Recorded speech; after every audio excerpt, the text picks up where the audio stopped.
Good morning, children. I hope you have seen the previous video of the Prime Minister, children, and I hope you have been cleared with everything, right? How the Prime Minister is being elected, right? And they have to work in coordination with the President, and then they form Council of Ministers in the Lok Sabha.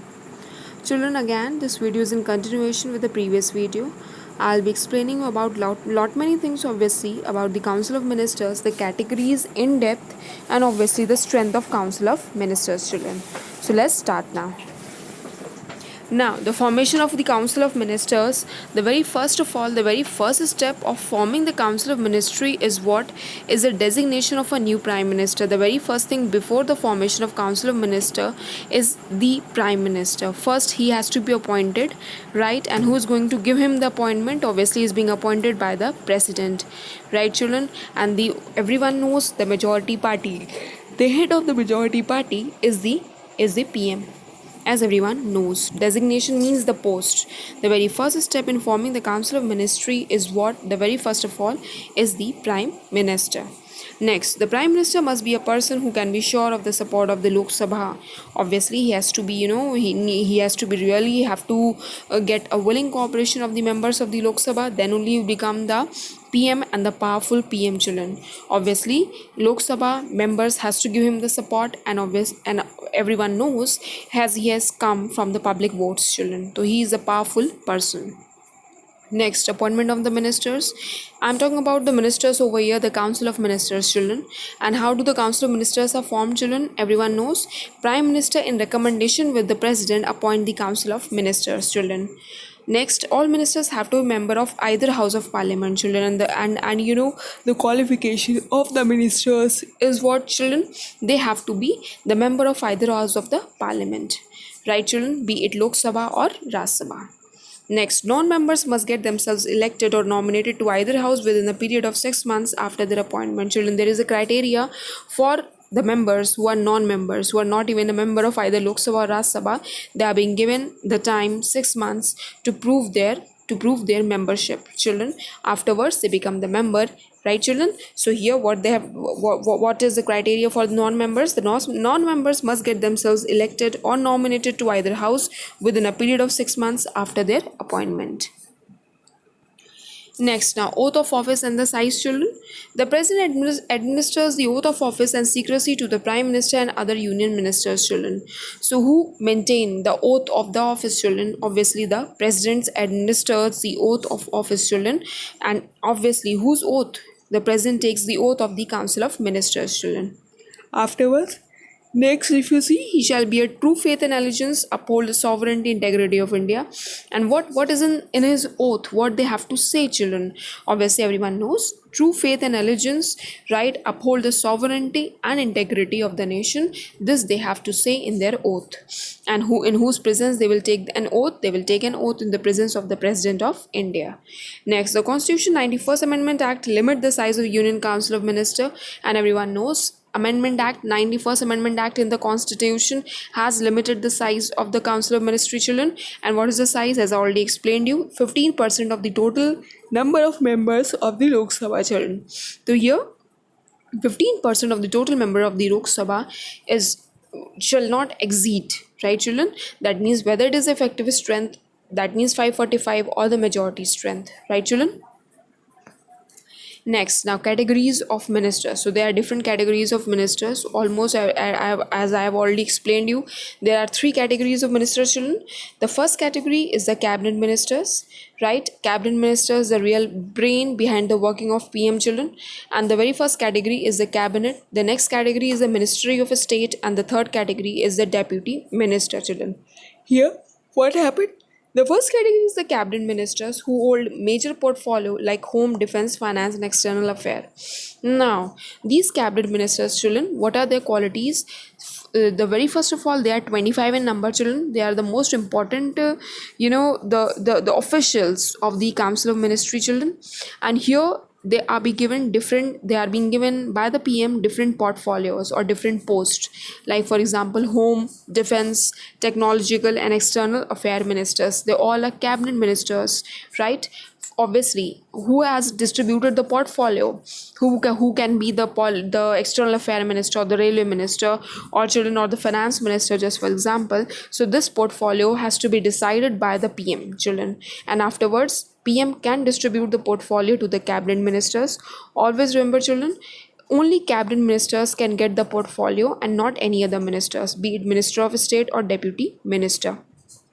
Now they have the right to hold the meeting, children, whenever the meeting is being called. So they are the first members who are being called, right? And these cabinet ministers have the right to attend the meeting. They decide the agenda of the meeting, and obviously they are the real brain behind the PM. Whatever PM does, it has to be properly planned, formulated by the cabinet ministers. Next, they together determine the plan and policies of the government. Now, these cabinet ministers together determine the plan and policies of the government. Next is the Minister of State, children. Next category is the Minister of State. They may or may not be given an independent charge. Independent charge of ministry is only being given class to whom? To the cabinet ministers. And if they want, they can give to the Ministry of State, but it is their wish, children. Otherwise, the independent charge or else the portfolios is already been distributed among the cabinet ministers.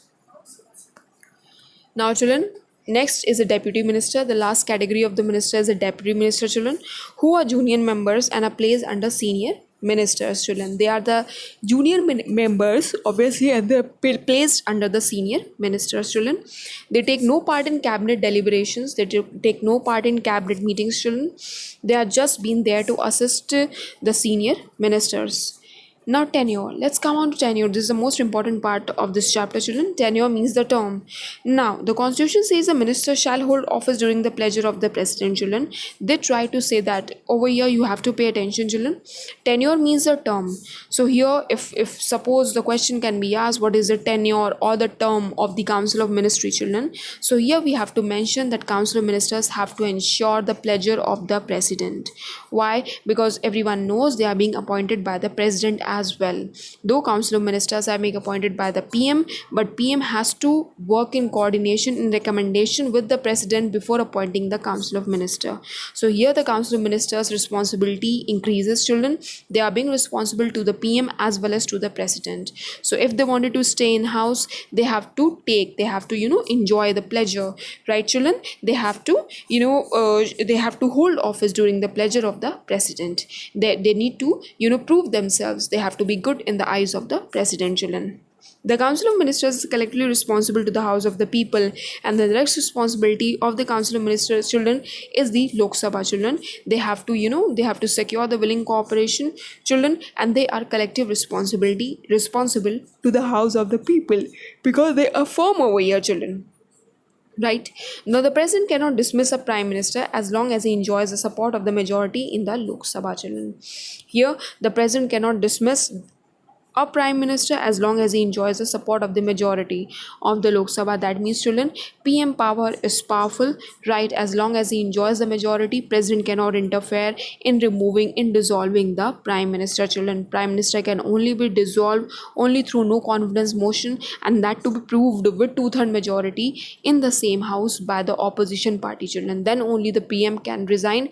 Otherwise, president cannot even dissolve the Lok Sabha or cannot dismiss the PM as long as he enjoys the majority in the Lok Sabha, and obviously as long as they have convinced the public in their favor.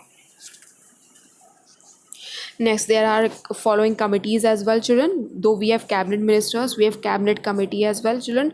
What is the work of this committee now? The prime minister and the cabinet function with the help of committee, children. Now, the cabinet ministers, obviously, they are being given different portfolio, be it defense, be it foreign, be it technological affairs, children. But afterwards, what? After having bearing this kind of responsibility, one maybe they are some of them are maybe the cabinet ministers, among them the cabinet member is the defense or the technological affairs or the external affair minister, children. They have to work in coordination with the committees as well, with the respective committee, right, children, such as the defense committee, the foreign affair committee, the political affair committee, and the policy planning committee. The committees are the decision making bodies. Now, committees, what they are, the decision making bodies, and they take the decisions, children, along with the cabinet ministers. The Prime Minister is the chairman of some of the most important committees. And who is the chairman of the most important committee, children? Obviously, he is the Prime Minister. So children, if you see children, so here we did, we again did in depth, children, about the formation of council of ministry, children. Though I simply wanted to repeat it again so that it will be clear with you all, because PM is a really a very important chapter, children. And don't get confused. PM is the important person, is the real head of the nation. He has to work in recommendation with the president, children, right? And PM and President together will elect the Council of Ministry, children, in the Lok Sabha. PM and the council, the prime minister and the council of ministers have to work in coordination, right? Otherwise, opposition party is there to grill them at any time. If they were successful in forming the majority, right, with two-third majority, they can very easily pass the no confidence motions, right, children? And after passing, children, as everyone knows, the PM resign, and if the PM resign, the whole council of ministry also has to resign, children. So I hope so people have understood what is it all about, children. Why, though there are more videos as well related to the PM, and it will be more clear, children. So I hope so you people now, if you want to be cleared more, but if you want to clear more doubts, you need to refer to the previous videos as well, the previous videos of the president as well as the parliament. As everyone knows, children, parliament comprises of Lok Sabha, Rajya Sabha and the president is the most important part of the parliament, children. Why? Because the act which is being discussed, children, right, the law which is being discussed in the form of the proposal in the Lok Sabha and Rajya Sabha, it has to become, before becoming an act, it has to bear the signature of the president. It will be only after the signing of the president the law becomes an act, right? And then later on it will be implemented for the public, children. So here everyone knows all the members of the parliament are important, children, and president and PM are the members of the parliament. They are in the executive organs, children, and the parliament is a law-making body, children. Whatever parliament plans, it is being executed by the members, right, under executive organ. Executives means, children, president, PM and other members of parliament.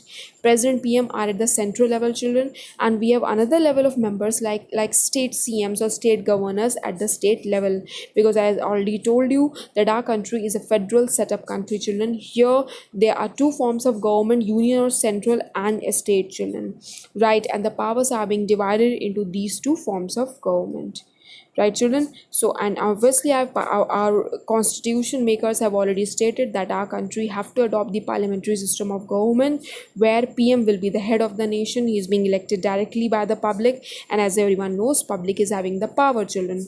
And later on, again, we have the president, and constitution has given different powers to the president. That's why president is called the constitutional head or the nominal head. But the real head of the nation is the PM with his council of ministry, and obviously the main part of the council of ministry is the cabinet ministers, children. More videos will be explaining you the rules and regulations, the functions and the powers of the council of ministers, or you would rather say the cabinet ministers, right, children? So till then, pay attention. Thank you.